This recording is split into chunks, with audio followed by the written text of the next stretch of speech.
আপোনালোকে সকলোৱে জানে যে শিৱসাগৰত এজন নিৰ্বাচিত জনপ্ৰতিনিধি আছে, যিজনক 2021 57,000 ভোটত ৰাইজে জিকাইছে। এইজন জনপ্ৰতিনিধি থকাৰ পাছতো আমি চৰকাৰী আঁচনিবোৰ আমি লক্ষ্য কৰিছোঁ যে ৰাজনৈতিকৰণ হৈছে। আমি এই কথাত আমি তীব্ৰ নিন্দা কৰিছোঁ আৰু আমি এই কথাটো আমি এটা কথা চাইছোঁ যে উপায়ুক্তজনে ইচ্ছাকৃত পৰিকল্পিতভাৱে আমাৰ জনপ্ৰতিনিধিক অপমান কৰিবলৈ চেষ্টা কৰিছে আৰু বিজেপি মানুহক আনি ইয়াৰ শিৱসাগৰ বায়ু পানীৰ লগত সম্পৰ্কিত নথকা থাউৰাৰ বিধায়কক আনি পেলাই আমি প্ৰাক্তন বিধায়কক আনি ইয়াত বিজেপিয়ে আমাৰ প্ৰতাপ বিতৰণৰ কাৰ্যসূচী হাতত লৈছে। এয়া আমি তীব্ৰ নিন্দা কৰিছোঁ। আচলতে তেওঁ আমাৰ জিলা আয়ুক্তনে তেওঁ আচলতে বিজেপিৰ চামচাই কথাটো আমি জানিব খুজিছোঁ। আচলতে তেওঁ আমাৰ আজি এই কথাটো আমি তেওঁৰ পৰা কৈফত ল'বৰ কাৰণে আহিছোঁ যে তেওঁ কিয় এনে কাম কৰিছে। আৰু শিৱসাগৰ নিৰ্বাচিত আমাৰ জনপ্ৰতিনিধি অখিল গগৈ থকাৰ পাছত আমি বাৰে বাৰে আমি লক্ষ্য কৰিছোঁ যে তেওঁক অপমান কৰিবলৈ চেষ্টা কৰি থকা হৈছে। এয়া পৰিকল্পিত। আচলতে তেখেতে এখন চৰকাৰী মৰ্যাদা সম্পন্ন আসনত বহি থকাৰ পাছতো বাৰে বাৰে বিজেপিকৰণ কৰি থকা চৰকাৰী আঁচনিসমূহ বিজেপিকৰণ আমি কৰি থকা লক্ষ্য কৰিছোঁ আৰু সেই কথা আমি তীব্ৰ নিন্দা কৰিছোঁ। আমি তেখেতৰ পৰা জানিবলৈ আহিছোঁ আচলতে ইয়াৰ লগত কি উদ্দেশ্য আহিছে। তেখেতে জিলা আয়ুক্তনে আচলতে বিজেপি তেখেত নেতা, এই কথাটো আমি তেখেতৰ পৰা আমি স্পষ্টীকৰণ ল'বলৈ আহিছোঁ। তেখেত বিজেপি এজন দালাল, এই কথাটো আমি তেখেতৰ পৰা স্পষ্টীকৰণ ল'বলৈ আহিছোঁ। আৰু যদি আজি আমি এটা স্পষ্ট কৰিব খুজিছোঁ, আজি আমি যি মাটি পট্টা বিতৰণ কাৰ্যসূচী আপোনালোকে লক্ষ্য কৰিছে।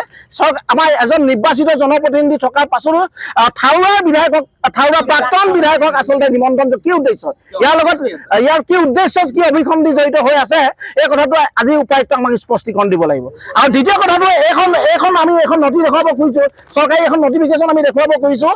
আমাৰ যিবোৰ অসম দৰ্শন আঁচনি যিবোৰ নামঘৰ, এইখন আমাৰ BDO স্পষ্টভাৱে লিখা আছে যে আমাৰ জনপ্ৰতিনিধি অখিল গগৈ দ্বাৰাহে এইবোৰ হ'ব।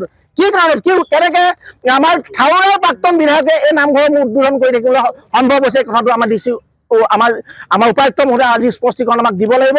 আৰু আমি এই স্পষ্টীকৰণ নিদিয়া পৰ্যন্ত আমি ইয়াৰ পৰা কেতিয়াও আমি উঠি নাযাওঁ। আৰু এটা কথা স্পষ্ট কৰিছোঁ, আৰু যদি এনেকুৱা ধৰণৰ আমাৰ কাম কাজ মানে আমি যদি স্পষ্টীকৰণ আমি নাপাওঁ, আমি কালিৰ পৰা প্ৰত্যেকখন পঞ্চায়ততে কালিৰ পৰা প্ৰত্যেকখন পঞ্চায়ততে আমাৰ জিলা আয়ুক্তৰ প্ৰতিমূৰ্তি আমি দাহ কৰিম। আৰু পৰৱৰ্তী সময়ত আমি পৰহিলৈ আমি এটা কাৰ্যসূচী ঘোষণা কৰিছোঁ যে আমি হাইৱে ব্লক কৰিম। যদিহে এনেকুৱা ধৰণৰ আমাক জনপ্ৰতিনিধি অপমান কৰা কাৰ্যত যদি উপায়ুক্ত যদি আঁতৰি নাহে বা এই সিদ্ধান্ত যদি অটল ৰাখে, তেতিয়াহ'লে আমি পৰহিলৈ আমি হাইৱে ব্লক কৰা কাৰ্যসূচী আমি ল'বলৈ বাধ্য হ'ম। আমাৰ এটা কথা উপায়ুক্তজনে জনা উচিত যে শিৱসাগৰত আমি 57,000 ৰাইজে ভোটাৰে তেখেতক আমি ভোট দি জনপ্ৰতিনিধি কৰিছে। তেখেতক এই জনপ্ৰতিনিধি অপমান কৰাৰ অধিকাৰ আমাৰ উপায়ুক্তৰ নাই। আমি এইটো স্পষ্টীকৰণ বাৰে বাৰে আমি এটা কথা ক'ব খুজিছোঁ যে তেখেতৰ কি উদ্দেশ্য জড়িত হৈ আছে। তেখেতে আচলতে এটা বিজেপি নেতা নাই, আমাৰ শিৱসাগৰ জিলা আয়ুক্ত।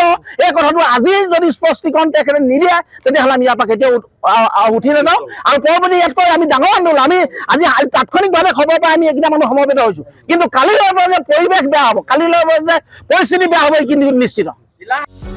যিকোনো খবৰৰ বাবে যোগাযোগ কৰক আমাৰ এই নম্বৰত 9181 307 2221।